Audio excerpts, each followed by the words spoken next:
back cover. What if we are bound without reprieve on a collision course with time's great finale?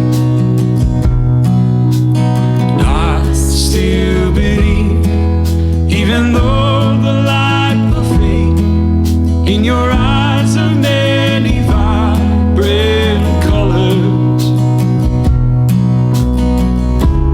Constantly I think about the end, and I disregard the chapter I'm still writing. I'm still writing, yeah.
Still believe, even though the light will fade, in your eyes of many vibrant colors.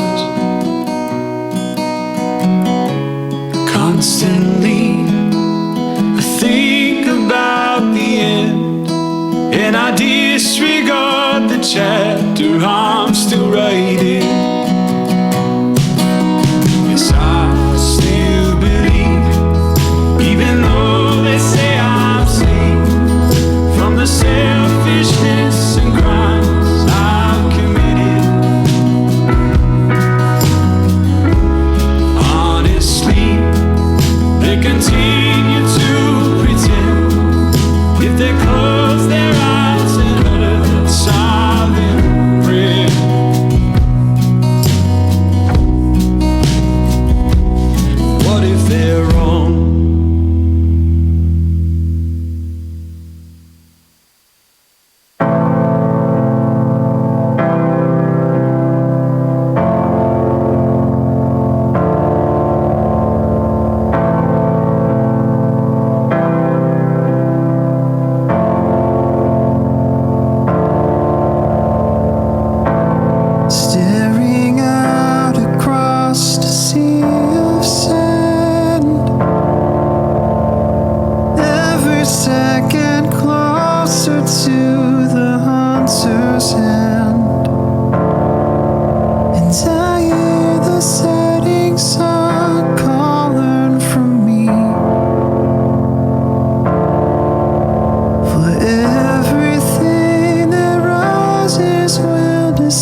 by the ways of your truth. You are giving life. My God, you're a father to me.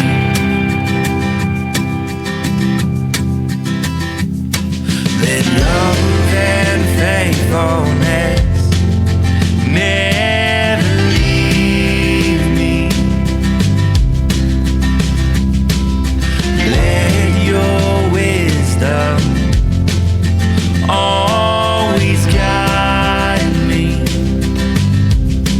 For I will not fear this life. For you are with me all the time.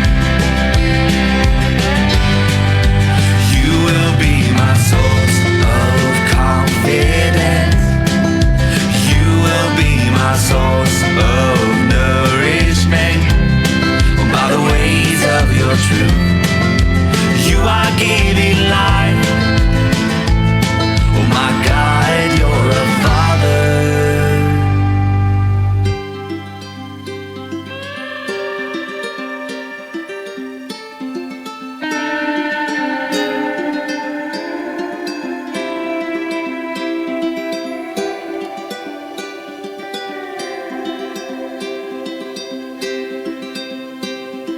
Lord, let me know that the sea that you put in front of me will part. And Well, good morning, everyone. Some things you have to see to believe. We've been talking about not seeing and still believing, but some things you absolutely have to see to believe. People say that about the Grand Canyon. I'm sure that's true. I've never seen the Grand Canyon. Haven't even been to the Grand Canyon of Pennsylvania. And probably won't be able to for some time. I haven't seen Paris. People say that about Paris, like you have to see it to believe it. But I absolutely know that's true because, you know, we are sort of on shutdown order still. So in our house, we experienced that because we started watching the British baking show, the Great British Baking Show. Mitch has been talking about it forever. And for some reason, last Sunday after Easter service, I turned it on and it was incredible. It was funny because one thing, once I saw it, I go, oh, that's what everyone's talking about. And all of a sudden, like all I care about is baked goods. And all I care about, we've watched an entire season since last Sunday. And all I long for in life now is sort of just a handshake from Paul. And I'm afraid like Michelle's going to walk in and see me looking at pictures of Prue's glasses because she's just amazing. I can't stop. And she made pies this week. My wife made pies, and I took a giant butcher knife out and turned it sideways. But it's one of those things. Like once I saw the Great British Baking Show, I understood. I was like, oh, this is what this is about. This is why this is so popular. This is why everyone's into the show. But Jesus said that we would be blessed if we could believe without seeing. And that's super important as a Christian. For those of you who are gathered around your laptop or your iPad or your TV or whatever this morning, choosing to spend time thinking about Christ and thinking about the God who created this world, it's super important that we think about believing without seeing, because Jesus said it. Jesus said that not anyone, he said not that anyone has ever seen the Father. No one has ever seen God. Only I, who was sent from God, have seen him. So Jesus said that he was the only person who ever saw God. In fact, the only person who got close-ish maybe was Moses. Moses, the story is that Moses was on the mountain with God and he asked to see God, and God said, well, I'll kind of put my hand over you and you can check out my backside. Well, that's not exactly what he said. He said, you can look at the back of me, not the front of me. And so that's the closest anyone came to seeing God and living. So we need to think about that as Christians. Like, what does it mean to believe? especially to believe in someone that you can't see. And even the people, so many people we talked about last week, for Easter, like so many people saw Jesus alive after he was killed, but those people are long gone. And so none of us have seen Jesus. And so we've been looking at a guy, and I think this guy has maybe the worst nickname in the world. This idea of calling Thomas the twin, Thomas doubting Thomas. It's one of those super unfortunate nicknames that just sort of stuck, because I don't really think, the more I read about Thomas, that he was a great doubter. In fact, we learned last week in the Easter story that no one believed that Jesus was alive until they actually saw him. Like all of the men, when the ladies went back and told the men that, oh, I saw Jesus, he's alive, they said it's nonsense.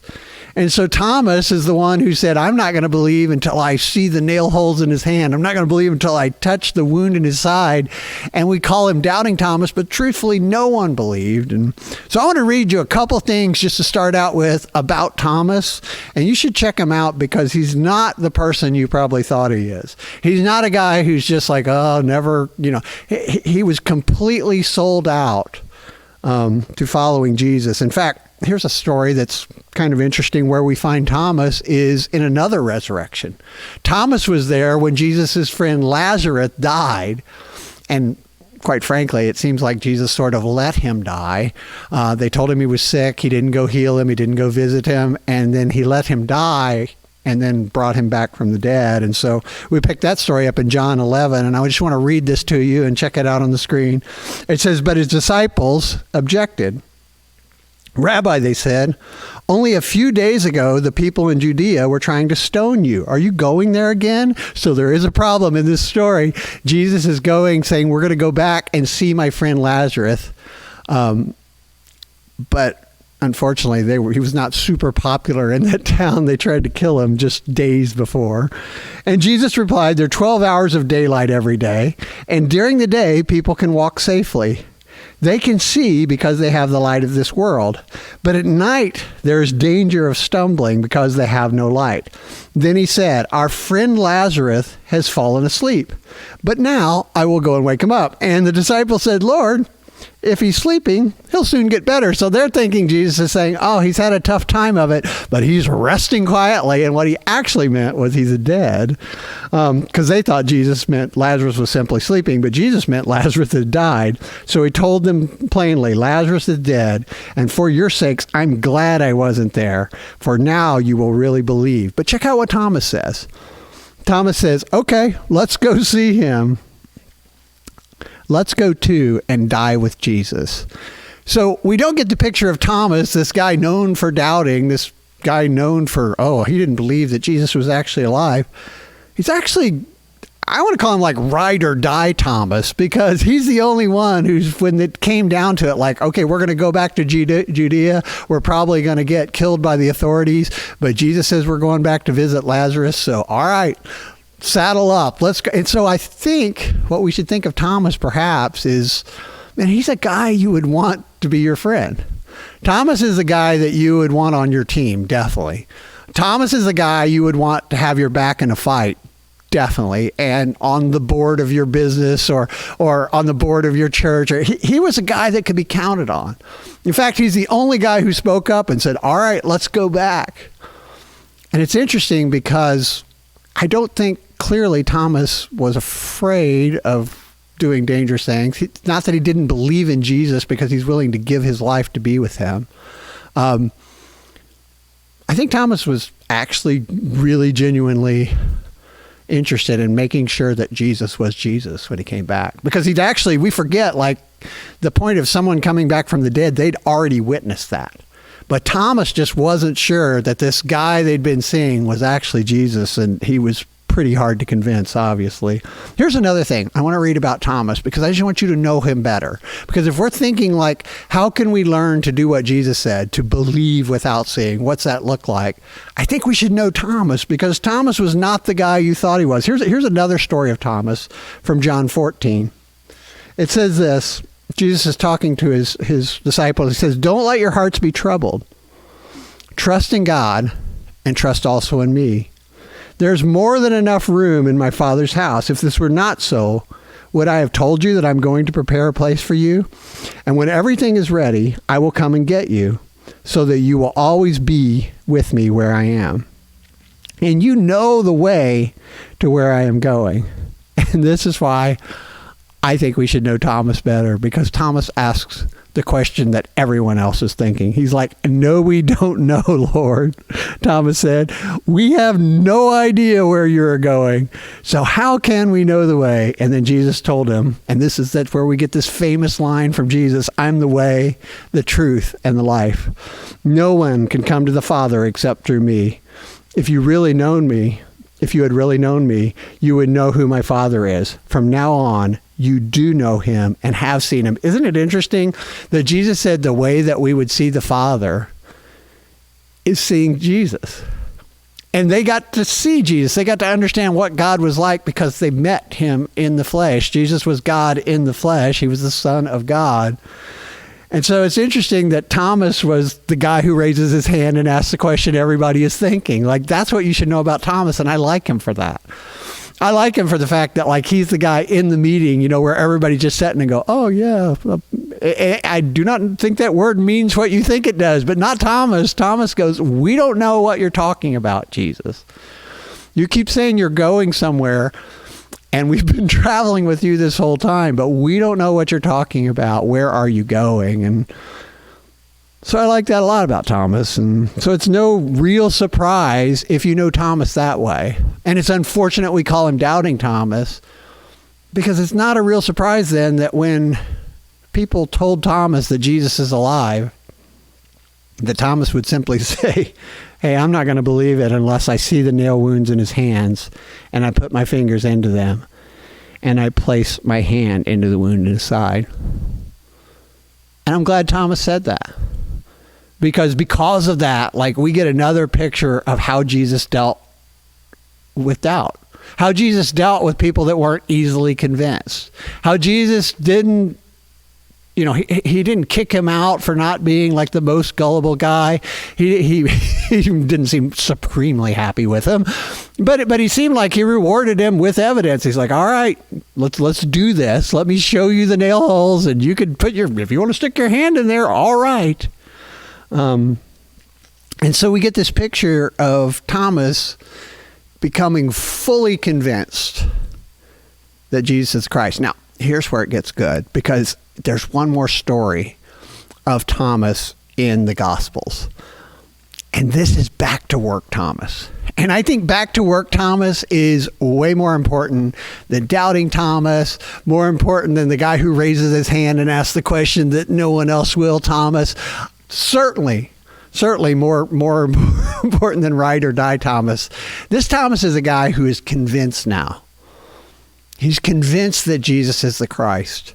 And here's the great thing about this. Jesus shows up basically at Thomas's work. And I say that because last week was Easter.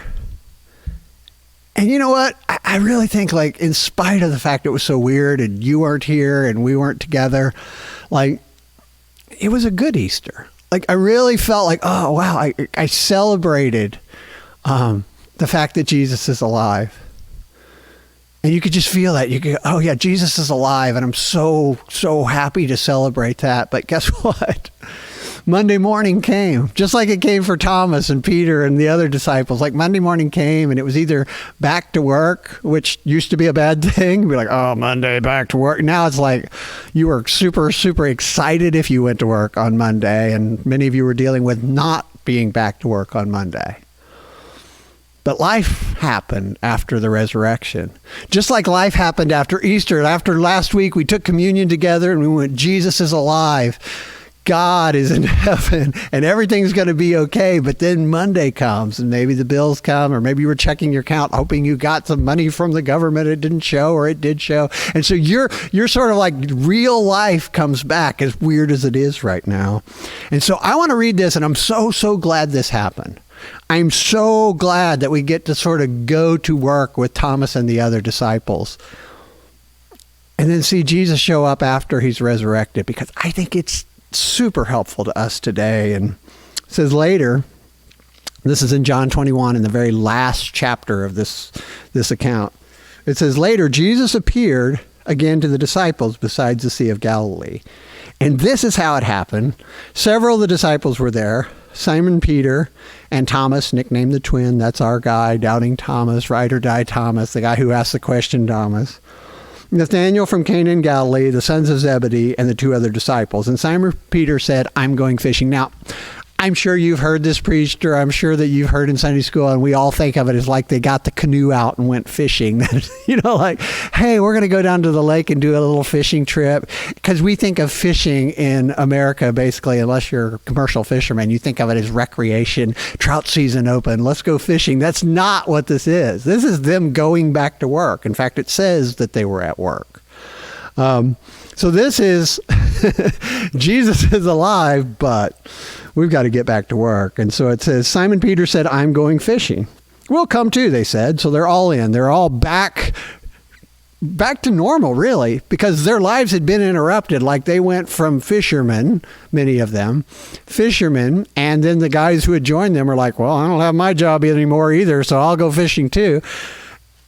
And Jesus is alive, but he's not there. And he told them to wait and not go away, but they don't know what for. Wait for power. What does that mean? They're like, we got to pay the bills, man. So they go back to work. So they went out in the boat, but they caught nothing all night.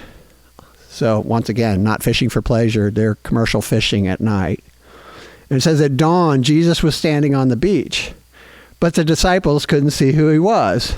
And so he called out, hey, fellows, have you got any fish? No, they replied. So Jesus is alive, but the mortgages still do. That's real, right? Like, Jesus is alive. We celebrated Easter. Oh, this is so exciting. And I'm so glad that there is hope for eternity because Jesus is alive. It's possible to go from death to the other side, whatever that is, and come back. Like once somebody does that and shows it's possible, that changes everything. And it's so exciting. But guess what? Just like the disciples understood, like, well, I'm so glad Jesus is alive. But the mortgage is still due and I got to go fishing. I got to get back to work. Like real life showed up. We need to get paid. That's what they were thinking. And notice they went out all night. Like they went out all night long. And you and I have had probably times like this at work where they're at work, but guess what? Jesus is alive. And I'm Thomas and Peter and all of them would say, but my job is still terrible sometimes. Like, they're fishing, and fishing is great if it's for fun. I don't enjoy it a lot. I like setting in a boat, so I enjoy that. Went fishing over Christmas, and that was fun just because it was warm in South Carolina, and you're like, I'm outside. Like, I don't know, like other than setting me on fire, I'd do almost anything, and it would be enjoyable because we're outside and it's 70. But this is not that. Like, their point of fishing is not to catch a sweet crappie or get a trophy or get a trout. And like this is fishing for cash. Like they're commercial fishing and they've caught nothing. And so business is not good. And then Jesus shows up. And they don't recognize it's Jesus. It's just that annoying guy on the bank going, hey, how's it going? How's it going, guys? Did you catch anything? Like they were not thrilled about that. But I think this is great news for you and I. This is great news for you and I because we get to see sort of back to work Thomas and back to work Peter and all the guys going back to work. And they're feeling what we feel. They're feeling what we feel because we celebrated Easter last week. And then we had to go back to reality on Monday and Tuesday and say, yeah, but my business is closed. Or, yeah, Jesus is alive, but I don't know if my industry is going to make it back. Or Jesus is alive, but my mom is sick. Jesus is alive, but things aren't going so well, and reality is set in, and that's what these guys dealt with. So the story goes on, and Jesus says one of the craziest things Jesus has ever said. And he said a lot of crazy things, but he said, throw out your net on the right-hand side of the boat. See, the problem, guys, random guy on the beach. The problem with you fishermen is what you don't realize is that all the fish are waiting on the other side of the boat. Like, you were in the perfect spot right at the edge of them, and you're just throwing out the wrong side. That's what he said. He's like, throw out your net on the right-hand side of the boat, and you'll get some. And so they did, and couldn't haul in the net because there were so many fish in it. See, we've been talking about things that have to be seen to be believed and things that you are blessed. What Jesus said was, you're blessed if you could believe without seeing. Well, this is that. Like, the fact that they were willing to do something so sort of silly and go, oh, right, random guy on the beach, I'm sure you're right. Like, all the fish are on this side of the boat. See, I was throwing out on that side of the boat, nothing all night. But they've been waiting patiently on this side of the boat, so if I just toss the net out. But they did it. These commercial fishermen, these guys at work, and I don't know about you, but I find in my line of work at least, if some random guy comes up and tries to give me painting advice, I've been doing it for 20-some years. Probably I'm a painting contractor by trade. That's how I make my living. I'm not going to be super receptive to his help. And so I can't imagine like how excited they were to go, hey, random guy on the beach, you're right. We've been throwing it. This is a left-handed net. We should have been throwing it on the left-handed side of the boat and it would have been fine. But they did it. And here's why. I think they did that because they were willing to believe the unbelievable at that point. And bear in mind, Jesus had said some very unbelievable things before. See, they had seen this before. They had actually been in a boat fishing, and he'd said, throw out the net on the other side. And in this other story, the same thing happened. Like, all of a sudden, they had the best catch of their lives. Want a bigger fish story than that with Jesus? I've got one. Jesus wants, and this is really helpful. I know that they have moved the they moved the tax deadline from April 15th to July 15th. Whew.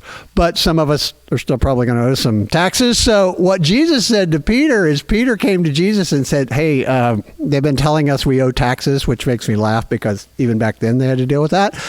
And what Jesus said to Peter is not, I don't pay taxes, or hey, you go pay them. He said, go fishing. And he said, the first fish you catch will have a coin in its mouth that will pay the taxes. And Peter went and caught the fish and got the coin and paid the taxes. So they had heard some crazy fish stories from Jesus. So these guys were willing to believe the unbelievable, the impossible. Like, they were willing to believe that day that this guy on the beach just might be Jesus. And so when he told them this impossible story that, oh, the reason why you're not catching fish, the reason why your job isn't going well is you're just doing it wrong, even though you're commercial fishermen. And so they were willing to believe nonsense. And I love that old-timey word because it means not sensible. Like, I can't. And they didn't have the fish finders we have. We have like amazing fish finders in boats now that you can actually see the bottom of the lake and you can see where the fishes are. But fish. But they had none of that. But like, they were willing to believe nonsense. Like, that all the fish are over there, and if you'll just throw out your net, that's where they are. But blessed, the people who believe without seeing are blessed. And these guys were blessed.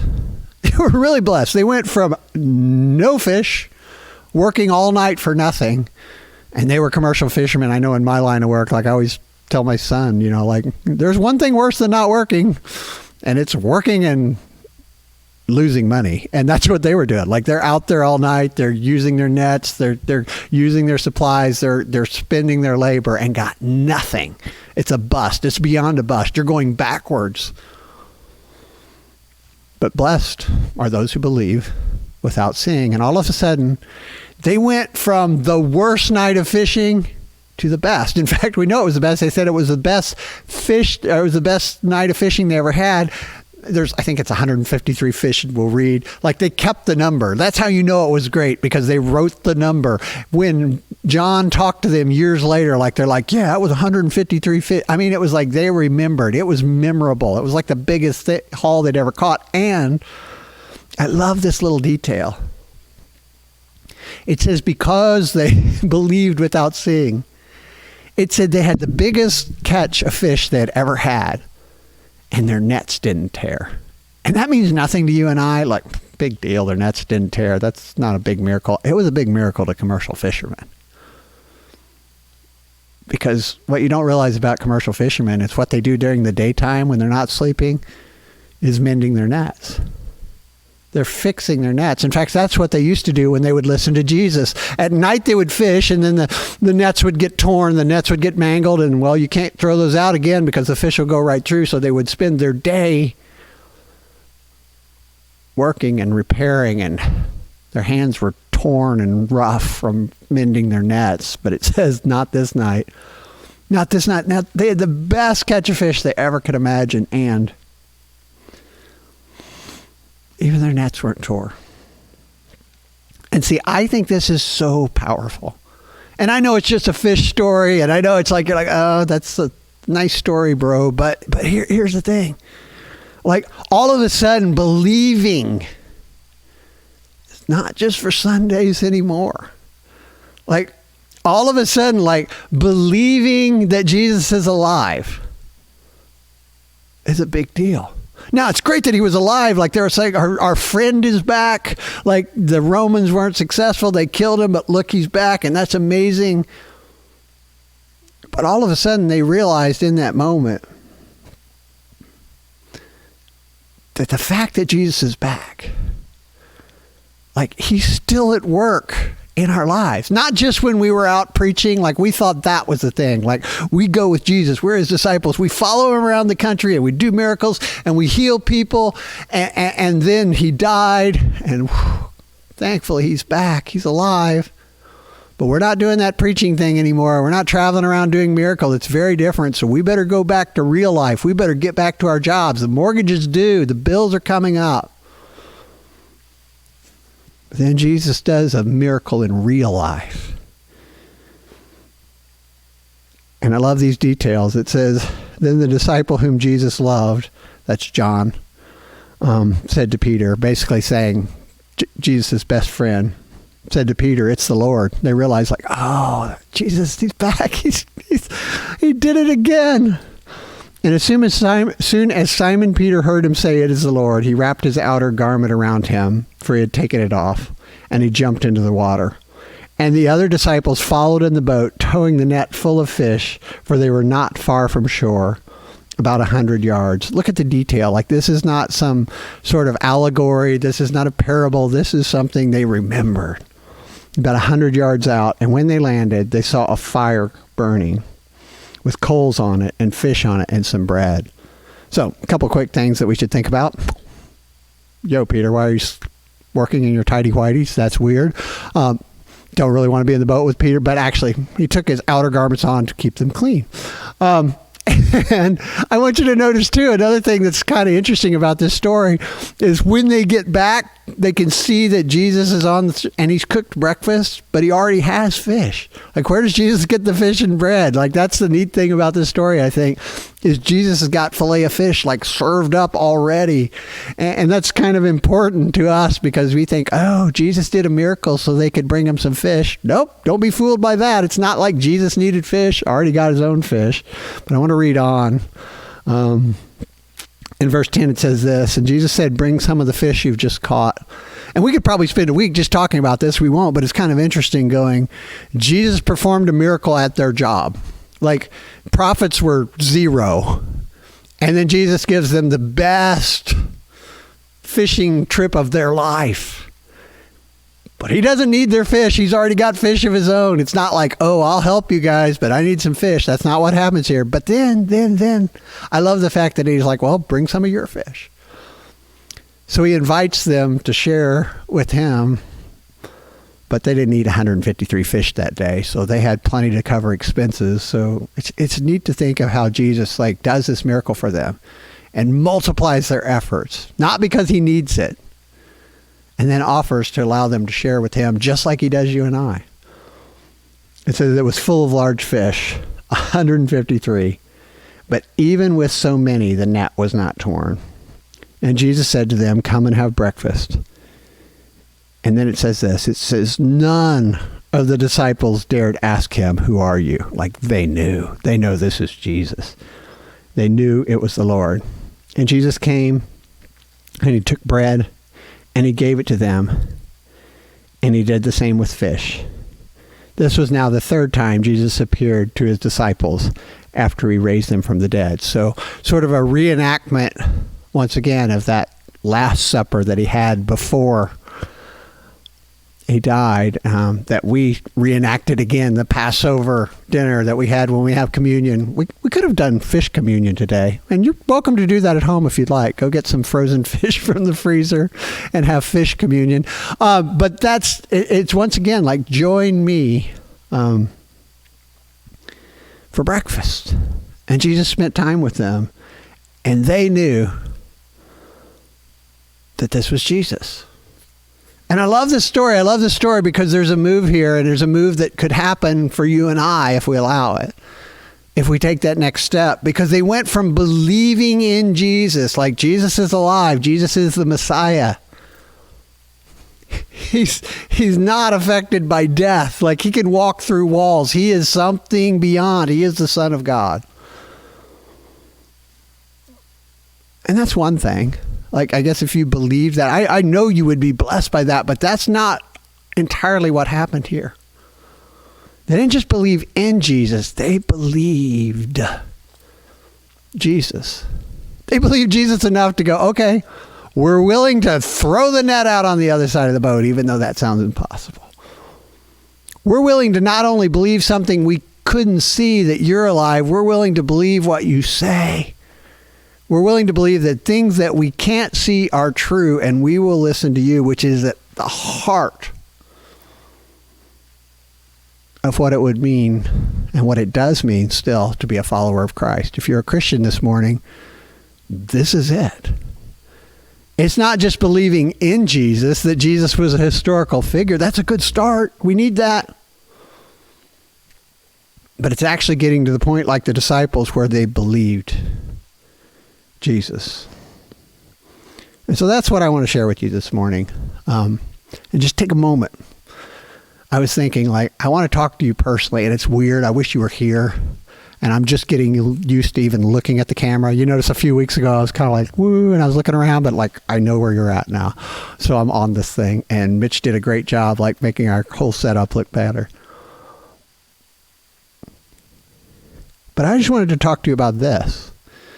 What Jesus said to Thomas. Don't let your hearts be troubled.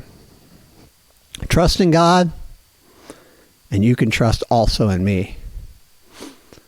See, blessed are those who believe without seeing.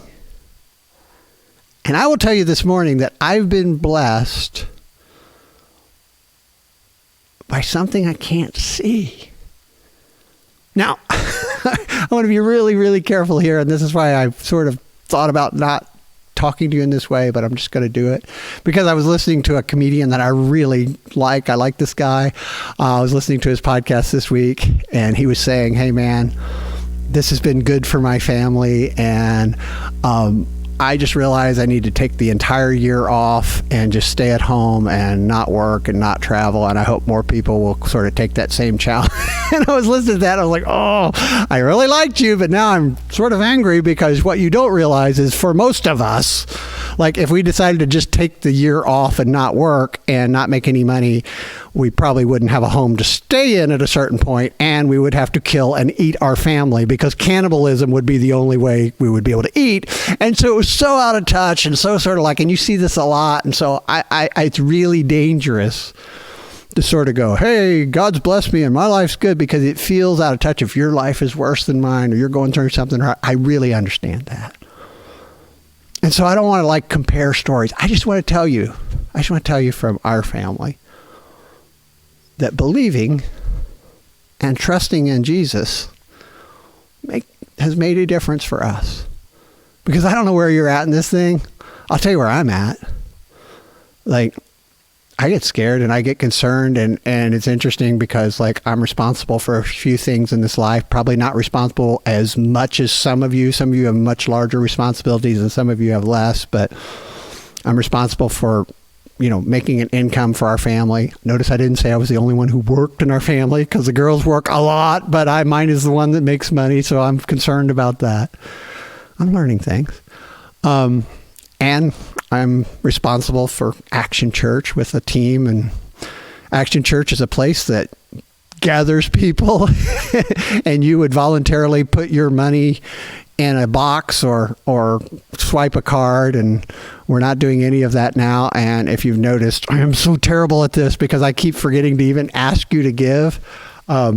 Thankfully you have, and I hope you'll continue that, and I hope more of you will, because, man, other groups, our bills are now paid. We're not rolling in it, but our bills are paid. We're able to do what we need to do. And this week, Life Path, who is, feeding people and struggling, one of the people we support, they needed a little extra this week, and we were able to give them 500 and some extra toward more meals for what they do, and we'll continue to do that as help others. But I say that to say this, not to just complain about my life, but I don't get paid by the church. In fact, I work as a contractor in an industry. I'm a painter, which, that industry has been hit hard. But I'm blessed. I'm blessed because I trust Jesus. And I will tell you this, like, this is not a story that I'm going to tell you, there's miracles and, a pickup truck rolled over in our yard accidentally and just money spilled out. And that's not it at all. But, like, God has provided for our family and God has provided for our church. And I'll just tell you from the record, family, like, and I don't want to seem like, our life is harder or easier than yours, because I know all of us, this is an all play. This is something we're all struggling with. All of us have family and all of us have different situations that are very tough. But I just wanted to say, because I wouldn't be telling you this if it wasn't true for my family. So for my family, we've been blessed to trust in God. And it's not because we didn't face hardship. It's not that it's because, hey, we're making more money than ever. That's not true. I probably made half of what I normally did this week and was excited about it. I'm like, yes, half. That's amazing. But God has met our needs. And I will tell you, the stress level has been low. Because of Christ, not because of us. We fight over everything, but for some reason we sort of get along, even though we're tied up in the house. It's crazy. Not tied up in the house. That would be weird. But that's not what we've got going on at the Record Hell. Don't send help. But just being at home more than ever and not getting to go out and do the things that we all like. Haven't lost a moment's sleep over the church or our house or the business. Literally, I can fall asleep in a moment anywhere, but that's another story. But not because I'm a great planner, not because our life is sweet and we have no problems, but because of this. Because we're blessed that we believe something impossible.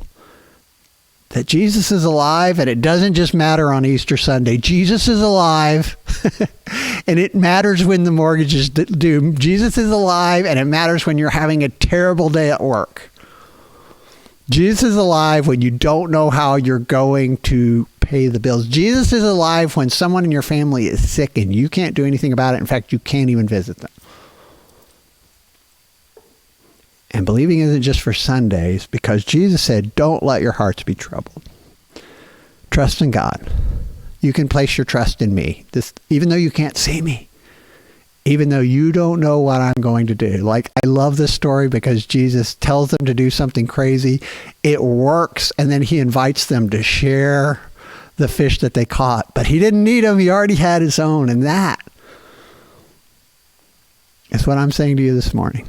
And I want to pray with you, and I'm going to be a little better than I have in the past of reminding you, like, if you're struggling, and we're praying for you, and let us know if we can help you, we will. But if you're, blessed that you're working, or you're in an industry that's not affected, consider giving. Consider giving. You should. You should be part of it. And I'm excited because I really believe we're not going to look at meeting together to worship in the way that we have. It's sort of like, I guess I can fit that into my week because it's important. And we're going to keep streaming. We're going to keep this going. And man, I'm so grateful to all the work that's gone into this from Mitch and Mike.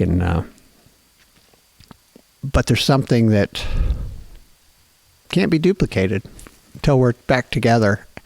And I'm excited for what that new church that comes out of this will look like. And what God can use us to do in the future, because people are going to need help. Once we walk out of this, it's not over. And we're going to need to gather together and help those who are hurting and share our experiences and share our expertise and share our job opportunities and share so many things to make this work. And you will be blessed.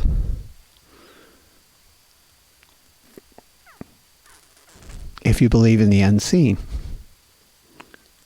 I just want to read this one more time and pray with you. Don't let your hearts be troubled. Trust in God and trust also in me. Dear God, we are so grateful that this is true. And God, there's so many things that we could be scared about this morning. And there's so many things maybe we could be upset about or worried about. And God, there's so many things that we are just out of control. They're out of our control. And God, as humans, we feel very uncomfortable and scared when we cannot control our surroundings. But God, we're going to choose to be grateful instead. And we're going to choose to trust you. And God, thanks for showing yourself strong already. Thanks for showing yourself strong in our family and in our church family and our extended family. God, thank you for just seeing your hand at work. And God, thank you for the people who still have put your trust in you. And God, David said in the Psalms that even young lions who are the strongest and the best sometimes go hungry. But the righteous had everything they need. And so God, we pray that would be true for everyone in the sound of my voice who chooses to put their trust in you, and that you would help provide them with everything they need, and then we could show our gratitude in our stories and in our generosity to others. In your name we pray. Amen.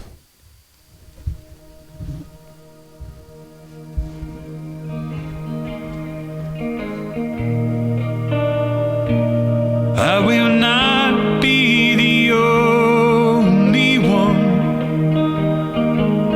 who will leave this song unsung, and all the lies I've told when my fear takes hold, you turn your head away.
I still can hear your voice. Are you there at all? Am I just an old machine, victim of the clock? I cannot break from this routine. Stop and hear your call. Can you hear me?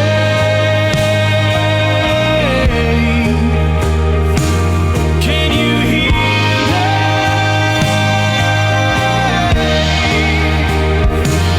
Can you hear